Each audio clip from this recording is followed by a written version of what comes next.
L'ARMC est une association qui a été mise en place après le décès de mon épouse, atteinte d'une SLA bulbaire. Jeanne nous avait laissé un texte quelques mois avant son décès. Sa maladie l'appelait ma nouvelle compagne. Je ne l'ai pas invitée, elle fait partie de moi, je sais qu'elle gagnera un jour, mais il faut repousser l'échéance. Simultanément, j'avais rencontré mon premier directeur de Saint-François à Vannes qui m'avait dit « Monsieur Hamon, vous êtes à un âge où vous pouvez aider les autres ». Quelques mois après, dans le temps de Noël, avec mes enfants, des amis de longue date, dont Marc et Clément, nous avons mis en place cette association.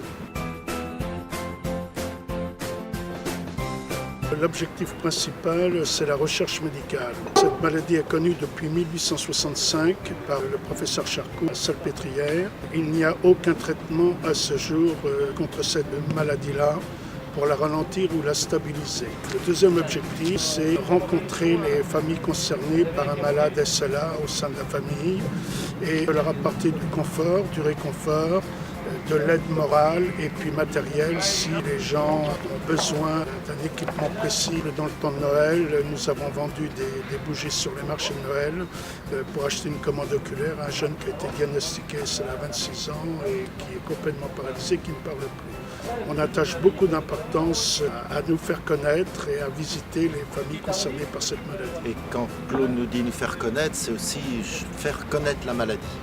On connaît la maladie d'Alzheimer, par exemple, Parkinson, et c'est un petit peu un but de la fête du 14 juillet, et ramener des fonds, donc, comme disait Claude, aux chercheurs. Sur le plan national, vous avez l'ARCELA qui est reconnu d'utilité publique. Nous sommes de nombreuses associations du même type que la RMC à poursuivre les mêmes objectifs. Sur le plan régional, nous avons la chance d'avoir rencontré Michael Moisan, qui est le président de l'association Armor SLA à Saint-Brieuc. Je m'appelle Michael, je suis secrétaire d'une association qui s'appelle Armor SLA qui est basée à Saint-Brieuc, qui a été créée suite au diagnostic de la SLA qu'a eu ma femme et dont elle est décédée il y a 6 mois. Notre activité est très proche de celle de la RMC et nous avons décidé à RMC plus Armor SLA de constituer un Brest-Charcot qui est un réseau territorial d'entraide. À partir des cantons de Bretagne, on va trouver des bénévoles dans chaque canton, ce qui fait que quand une personne sera diagnostiquée maladie de Charcot, les généralistes seront prévenus, ils auront des numéros de téléphone à donner à cette personne pour qu'elle puisse rentrer en contact et obtenir de l'aide immédiatement. Le taux de prévalence est en train d'augmenter. Donc si les gens ne s'occupent pas de la SLA, le risque c'est que la SLA s'occupe du réseau qu'on va monter, comme c'est un réseau d'entraide, pourra servir à autre chose que la SLA aussi. Ça peut être une sclérose en plaques ou même autre chose. Parce qu'en fin de compte, derrière tout ça, il y a une forme de philosophie de la vie pour relancer l'entraide qui existait à l'origine dans les populations.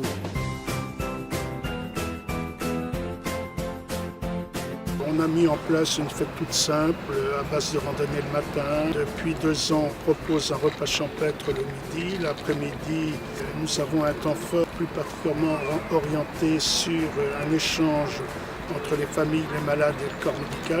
Et depuis l'an dernier, on ouvre notre journée à d'autres associations qui s'occupent des maladies neurodégénératives, en particulier la sclérose en plaques, avec la marraine de l'association Stéphanie Lamandé, et puis l'Alzheimer avec Véronique Tardre, qui est la présidente départementale de France Alzheimer. Les chercheurs nous disent simplement que le jour où il y aura une découverte majeure sur l'une des maladies neurodégénératives, il y aura des retombées sur les autres. Il y a un temps fort qui est avec les chercheurs et on sent que tous les ans on a une centaine de personnes qui viennent écouter les chercheurs et dans cette centaine il y a à peu près 80% de personnes qui sont touchées ou qui connaissent quelqu'un qui a la maladie de Charcot. Cette journée sert aussi bien sûr à amasser des fonds. Les inscriptions randonnées vont intégralement à la recherche, de même pour une partie des repas du midi et aussi les gens peuvent déposer des dons à l'accueil. Cette année, nous avons remis 10 000 € de dons aux chercheurs de l'ICM,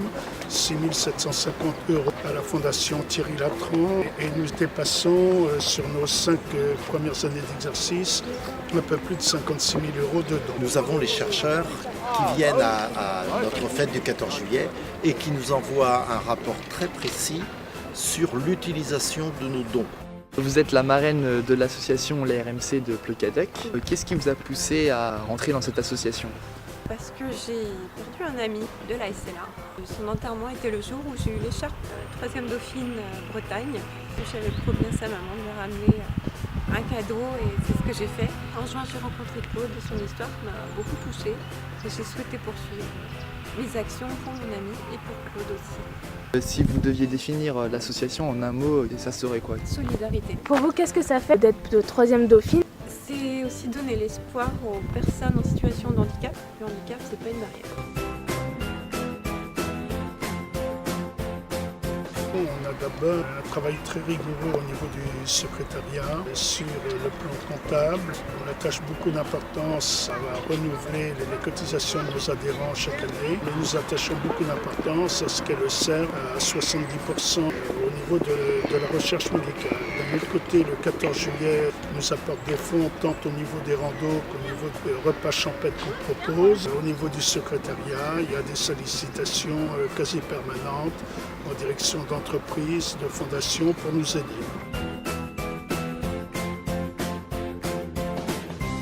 D'abord, notre page Facebook qui est en place depuis l'origine. Nous avons eu la chance cette année de bénéficier de l'aide de 4 étudiants de l'UIT de Vannes en seconde année qui maîtrisent très bien les manques de la RMC et nous leur faisons confiance tant pour le site de l'association que l'espace don que nous avons sur le site de la Caisse d'épargne.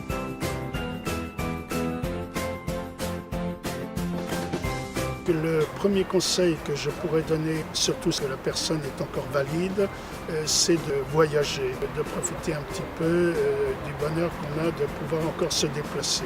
La RMC aide très concrètement les chercheurs, alors venez nous rejoindre.